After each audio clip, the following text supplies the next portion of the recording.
The humans had been in the tunnels for 11 years. Turek Ashvain had told himself this did not matter. Turek was a junior cartographer of the 7th Deep Survey, assigned to the pursuit because Commander Valdris believed his maps of the Greystone Corridor would make him useful. He did not correct her. The maps were 2 centuries old. In Duergar reckoning, 2 centuries was recent. They did not apologize for this. He also had not told her that he had never encountered a human before. He had read the trade reports. Surface dwellers, the records said, short-lived, magicless, physically unimpressive. They built things quickly and broke them just as fast. They were known to panic underground. The darkness undid them. The weight of stone above their heads, the absence of sky. Other surface races lasted hours before the trembling began. The Duergar had learned to simply wait. Turek assumed humans would be the same. The first sign that he was wrong came 40 minutes into the pursuit. He pulled out his survey scroll at the junction of Corridor 9 and the old asphalt branch, confident. The asphalt branch was a reliable artery. Wide, well-graded, cutting 2 hours off any eastward route. He had mapped it himself, traced from elder records he trusted completely. It was a wall, not a collapse, a wall. Fitted stone mortared. Deliberate, human-built by the tool marks. They had sealed the asphalt branch and cut a new passage 30 degrees north of it. Shored with timber and a technique he did not recognize and could not immediately fault. He brought his torch close. The joinery was sound, better than sound. He stood there for 4 seconds, which was a long time for a Duergar. Ashvain, Commander Valdris, did not look at him. The route, 30 degrees north, he said. New passage. She took it without question. He rolled his scroll and did not mention that the passage on it no longer existed. He took out his marking slate and began, quietly, to update. This became a pattern. The humans had been busy, not chaotically. There was a logic to what they had done. A grammar of modification Turek began to pass only after the 3rd junction. They sealed passages that were unstable. They rerouted around flood-prone sections they had identified, apparently through trial, and he assumed considerable loss, which corridors breathed bad air, and they had simply walled those off and gone around. His maps were not wrong. They were archaeologically accurate. They described the Greystone Corridor as it had been untouched because the Duergar had deemed this sector low priority and moved their attention elsewhere. The humans had not moved their attention elsewhere. The humans had worked. Turek updated his slate at every junction. He stopped feeling embarrassed about it after the 6th correction and simply committed to the record. A cartographer mapped what was not what was remembered. This was the first principle. He had forgotten it because what was had always matched their records before. The other thing he had not expected was how they moved. The trade reports said surface races grew clumsy underground, that the dark narrowed their movement, made them loud and uncertain. These humans were loud, yes. Their boots were wrong for stone, flat-soled and echoing. They spoke to one another in the tunnels, which no Duergar would do during travel. Voices carried strangely and cut stone, and they learned silence young. But they were not clumsy. They ducked low seams without breaking stride. They moved through tight shoulders of rock the way water found a channel, without apparent thought. When a loose section of ceiling shed grit ahead of them, the rearmost human called a single word and the column shifted left without stopping. They had protocols, practice ones. Turek had expected to find surface creatures barely surviving the underground. Instead, he was chasing people who had made it theirs. The Duergar were gaining on them regardless. He could hear the humans ahead, the irregular rhythm of weight distributed unevenly among the group. The artifact. Commander Valdris had described it in the briefing as a sealed reliquary, plain stone, easily mistaken for an interesting geological formation. The idea of it being carried in a human pack sat in his chest like a coal he could not name. Then they reached the splitway. The splitway was what surveyors called a natural three-fork junction where all branches looked equally viable and none were marked. It was the oldest navigation trap in the Greystone Corridor. Turek had notes on it. The leftward branch ended in a sump after 60 meters. The center branch collapsed at the 3rd overhead seam.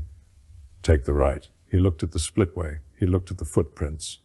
The humans had taken the right branch without hesitation. No pause at the junction, no gathered discussion, no torch check of all 3 openings. The stride pattern did not break. One moment they were approaching the fork, and then they had simply chosen, and the choice had been correct. Commander Valdris was watching him.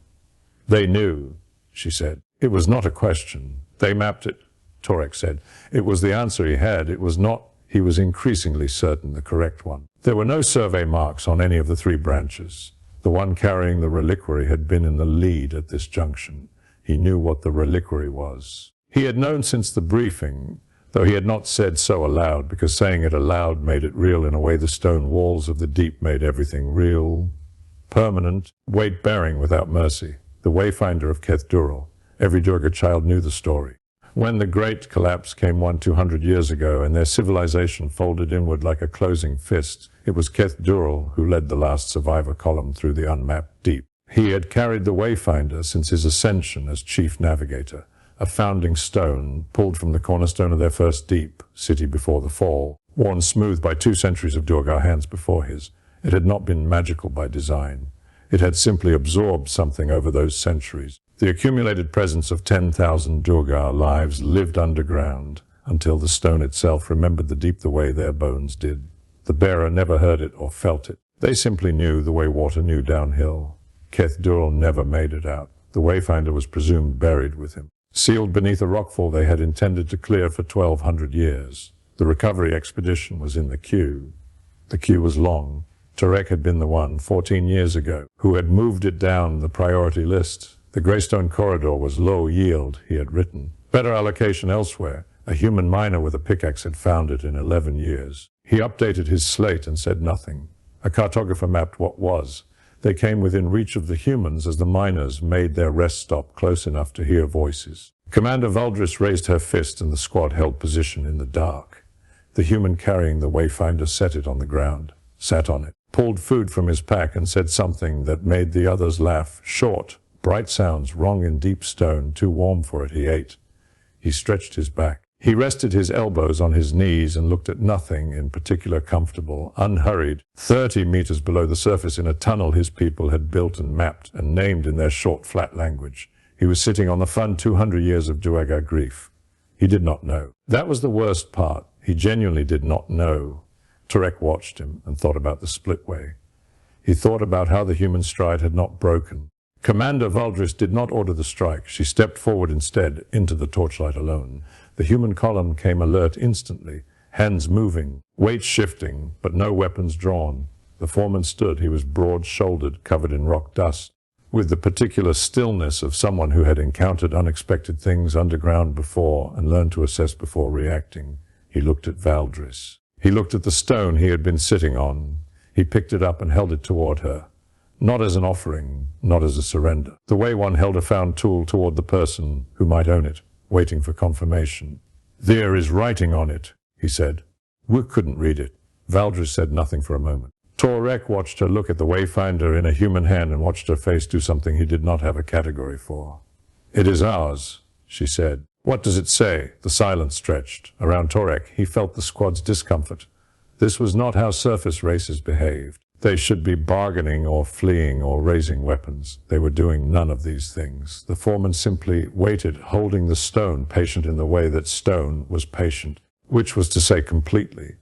Valdris told him, not everything, not the survivor column, not the 1,200 years of silence, not the queue that had never been cleared, but enough. The collapse, the loss, what the stone was and who had last carried it. The foreman listened without interrupting. His crew had gone still behind him. When she finished, he asked one question. "Is it important to you?" "Yes," Valdris said. He handed it over, turned to his crew and said something low. A few of them looked at the stone with the brief, visible grief of people who had hoped to understand something and now would not. But nobody argued, nobody reached for it. They accepted it the way they accepted the underground, by adjusting and moving forward. Turek found he could not look away from them. Valdris turned to leave. Her voice came flat and final over her shoulder.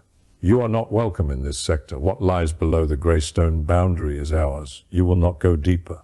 The foreman looked at her. He looked at the tunnel his crew had built and mapped and walked for 11 years. Something moved behind his eyes that Turek could not read. Then he said, "Why humans have a saying, finders keepers. You ask nice so you get it back." He gestured at the wayfinder without looking at it. "But we go where the tunnels take us. And who knows what other precious things you've left lying around down here."